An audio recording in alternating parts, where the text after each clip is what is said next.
On the broadcast tonight, extreme measures trying to stop the spread of the MERS virus as we learn of new possible cases in the U.S. and alert going up at airports across the country. Good evening. The MERS virus has arrived seemingly out of nowhere. We actually know it originated in the Middle East and that it's potentially fatal.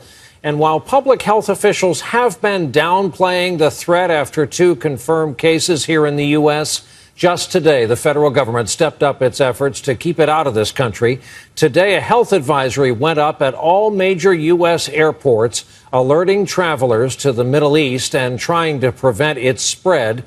Healthcare workers in Orlando are being tested after they came in contact with a patient, and tonight, this virus is being taken very seriously. It's where we begin our reporting tonight with our chief medical editor, Dr. Nancy Snyderman. The White House today responding to concerns about the deadly virus now showing up in the United States. The president has been briefed on this development.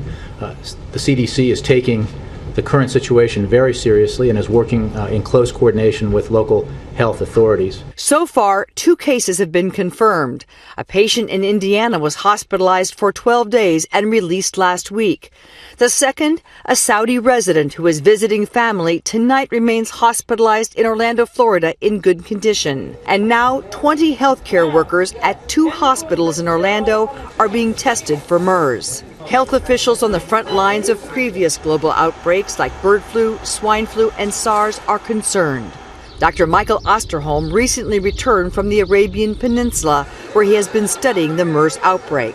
One of the problems we have with a MERS-like illness is that it also is very similar to a lot of early onset illnesses from other respiratory pathogens. So you very well might think of it as influenza or some other respiratory pathogen. That's why the TSA has begun to alert travelers. These signs are being posted at major airports across the country about the disease's symptoms and how to prevent its spread. MERS started in the Middle East and jumped from bats to camels and now to humans. There have been cases confirmed in 17 countries, most in the Arabian Peninsula.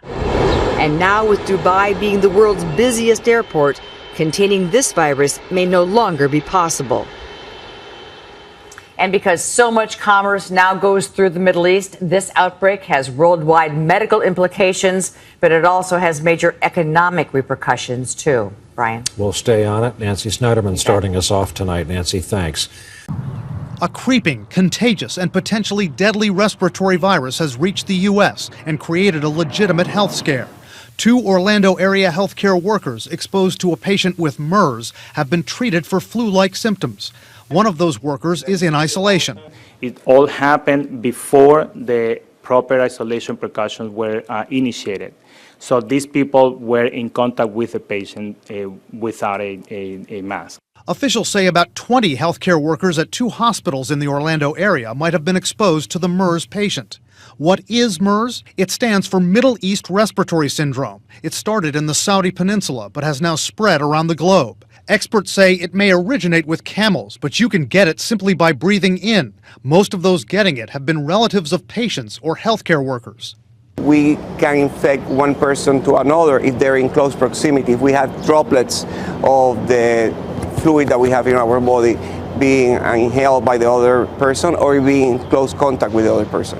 It attacks the respiratory system. The main symptoms? Coughing, fever, trouble breathing. Why is it so scary? It's deadlier and spreads through the body faster than the very similar SARS virus of a decade ago.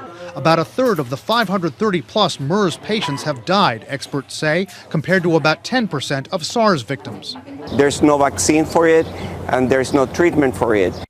Meaning patients survive only by getting the symptoms treated. There are 2 actual MERS patients now in the U.S., both of them healthcare workers. The most recent one, in Orlando, recently flew from Jeddah, Saudi Arabia to London, then from London to Boston, Boston to Atlanta, then Atlanta to Orlando. Are they going to have to track everyone on each one of those flights? Not necessarily. As a matter of fact, what they would be doing is the people that were in close contact with that patient. So if you were sitting near that person, 1 or 2 seats, yes, you're going to be interviewed. But if you're sitting several rows and that patient did not walk close to you, there's no reason to even be concerned. The other MERS patient in the U.S. also recently flew from Saudi Arabia to London, London to Chicago, then took a bus from Chicago to Indiana. Dr. Joxel Garcia says that bus ride could be a problem. That patient had extended exposure to others closer in, and it's not clear how good the ventilation system on the bus was. All of those passengers, he says, on that bus will have to be tracked somehow. Well, that's not going to be easy to find all of them.